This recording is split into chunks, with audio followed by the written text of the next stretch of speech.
parlo italiano. Hello, my friends. Welcome back to our expert interview. Today we have the lovely Caterina. She is the soul of Vera Road. As you can tell, we are in a beautiful location. Caterina was wearing the mask because, as you all know, we are in still coronavirus crisis. So we are using masks and trying to have as much distance as possible, having in consideration that we need to do an interview.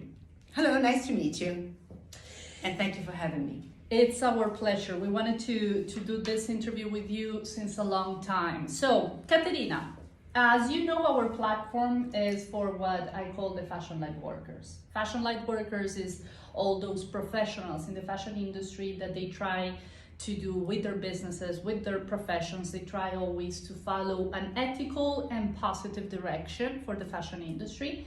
And this is what you do also with your brand. And I try. With everything you do. So, tell us a little bit about your background. Tell us about yourself. What is your background? How you start in the fashion industry? I started a very long time ago, and about 35 years ago. And I already knew what I wanted to do, which was to be an assistant buyer for export businesses and for export brands to buy made in Italy. So I was already in love with the concept of made in Italy. And so I started when I was 19, and I was very lucky throughout my life to always find very good people that helped me in understanding the business and learning. And I was a fast learner, so I was very lucky to find good companies to work for. So I made up my way very quickly. Mm-hmm. And so I worked for other people. I worked for a brand in London called Vera Road, which at the time was quite famous. And I worked in Harrods. And then I worked for a couple of companies in Florence, like buying offices, which were quite well known at that time. And so throughout, my career, I worked for a footwear brand. And so from being an employee, I then became very soon an employer.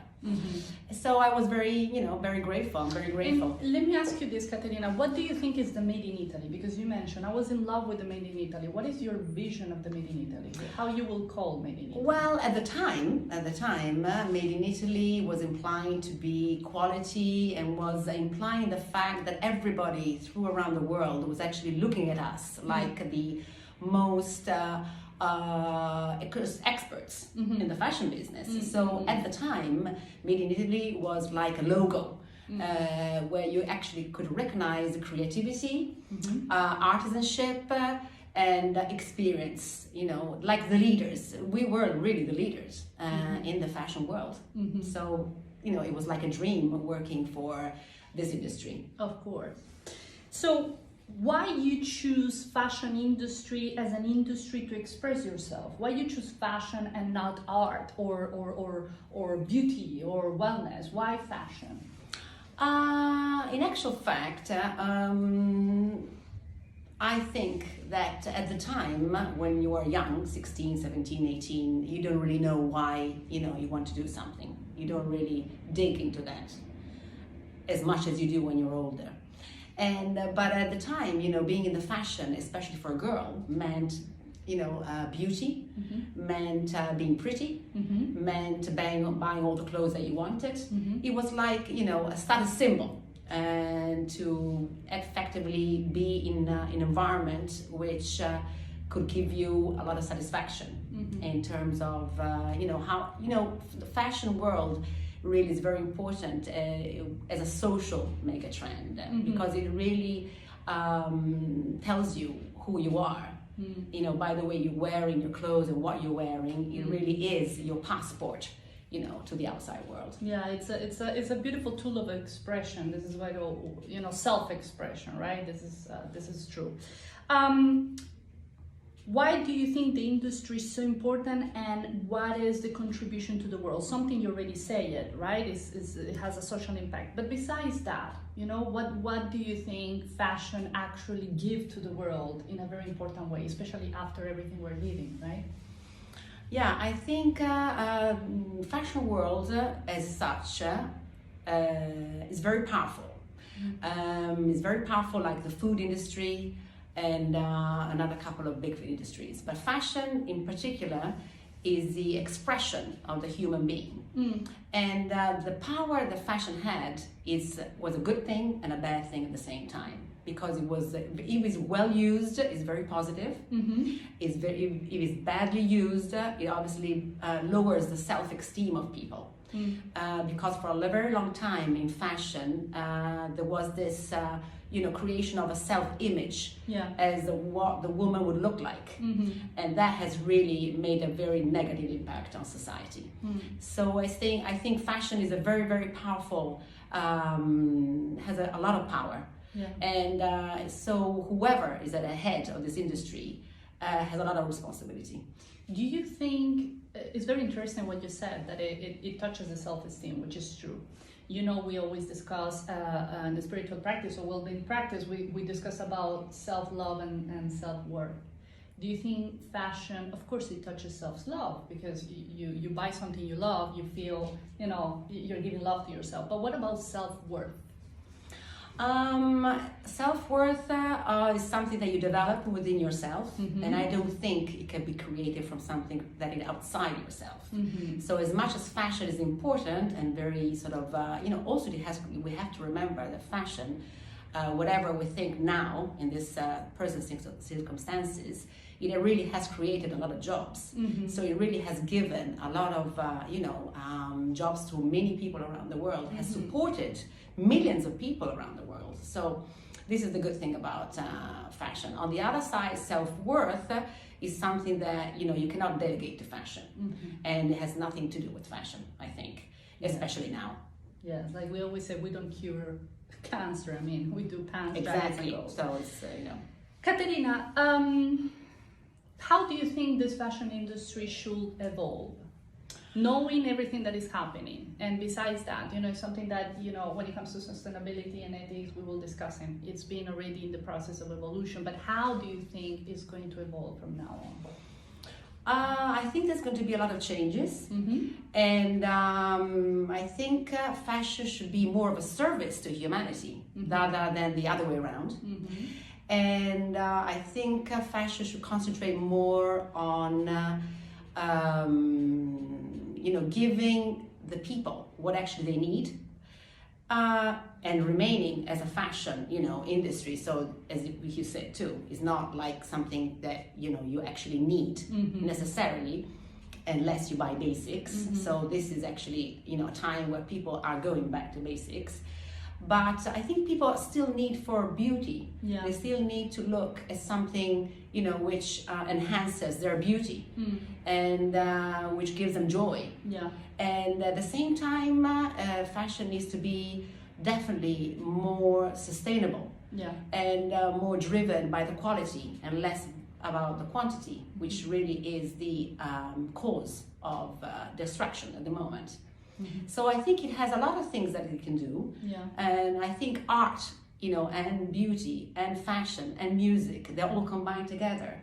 And I think fashion can be an incredible tool for people to express themselves more, and we just need to be more, focused on being a bit more profound about actually, what you buy, and be more aware of what you buy, rather than just be a compulsive buyer. Yeah, absolutely.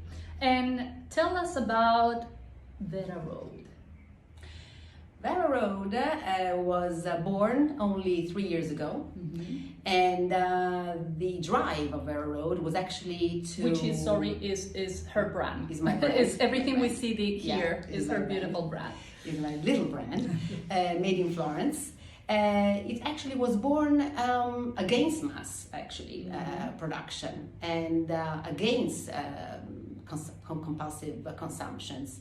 And it really was created to be more in tune with what women need today, which is something to wear, which has to be very comfortable, feminine, and useful. To be brought with them wherever they go and feel at home wherever they are. And what is the link with Vera Road and sustainability? Because I know you produce everything locally in Italy, and how you manage to solve that aspect of sustainability practice. To be sustainable is a journey, Mm-hmm. and it's a very long journey. So nobody can actually think they are 100% sustainable.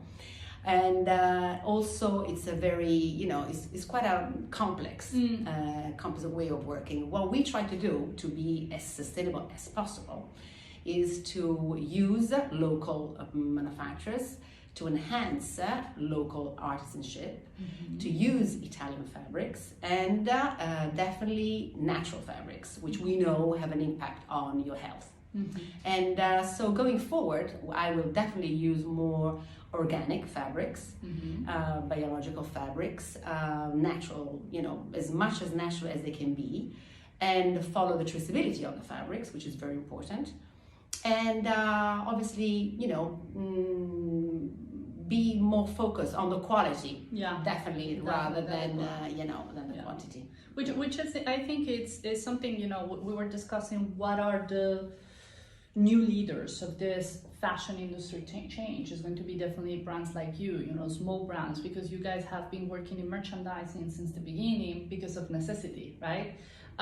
So this is something luxury brands are trying to understand how to manage, is working in better quality collections instead of quantity, right? So I think that is a plus. Yoga. Tell us about your love about yoga and the link with your brand, Caterina, and yoga. Well, yoga was it is a very important part of my life. And I started doing yoga about from 8 to 10 years ago. I can't remember exactly. But that is where there was a big change and a big shift in my mentality towards the business. Because as we know, fashion can drive you to breakdowns. Yeah. And can drive you to a type of lifestyle which is very dangerous for yourself and for your families, because obviously you are under stress most of the time, and that's really what is disrupting your health, your well-being, and the relationship with others. Absolutely. And so everybody, I think, when they grow up and they become older, they sort of find their own way to link with something which is a bit more important than your daily life habits, which is wake up in the morning and go to work, or cook or whatever. You start thinking that the way you're doing things needs to be more meaningful. Yeah. And my way of understanding that has been by approaching yoga and starting to do yoga, and then becoming a teacher. You become a teacher. I become a teacher. I teach for fun, because obviously this business is quite demanding. Yeah. But I think the philosophy of yoga, which I still study, and it really, has given me the insight and the awareness of how important it is to look within yourself and be present when you do things and when you talk, and be more of an observer rather than a reactive person. And so it definitely changes your view on life completely. So you will consider, of course, a spiritual person, right? And how is to be a spiritual person in the fashion industry, Caterina? I think what it means really is to link your heart to what you do, and to have a higher purpose when you do things.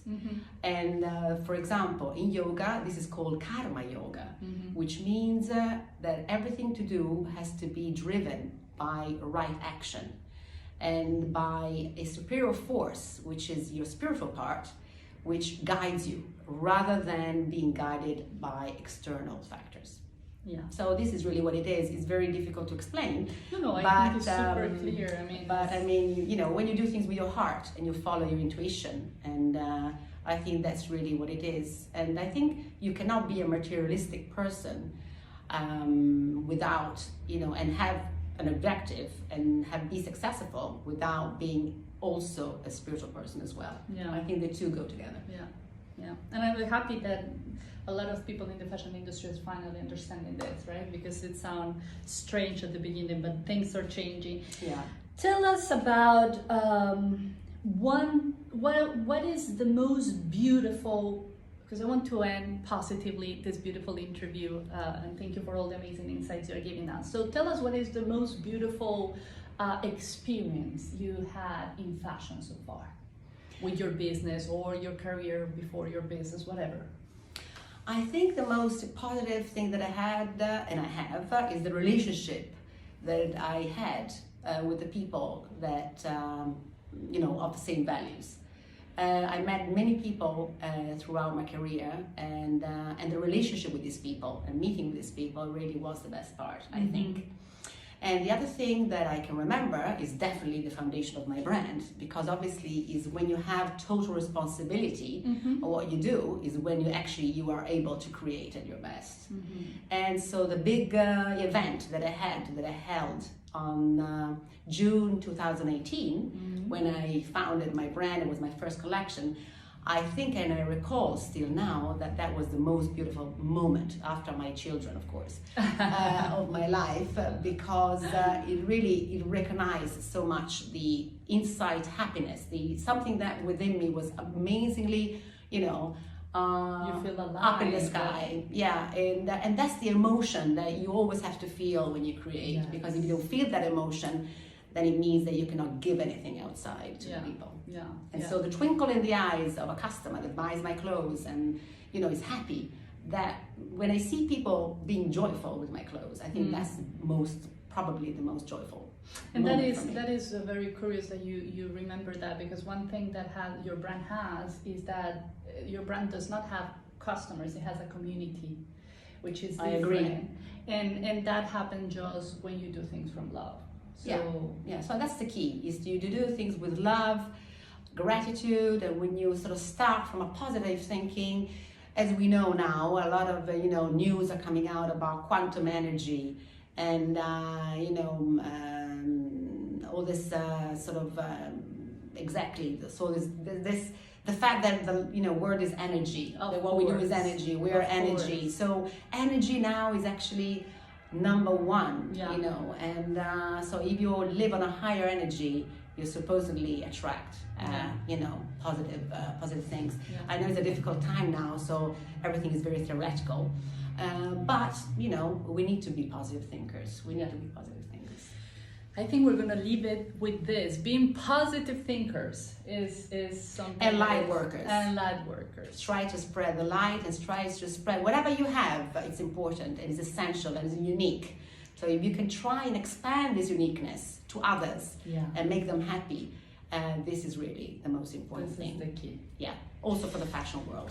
Thank you so much, Caterina, for your time, your energy, your positivity, and for sharing all your experience to the fashion networkers out there, to people like you that are struggling in this moment. Yes, I wish everybody well, and we have to be united together. We need to, approach this new world together. Absolutely.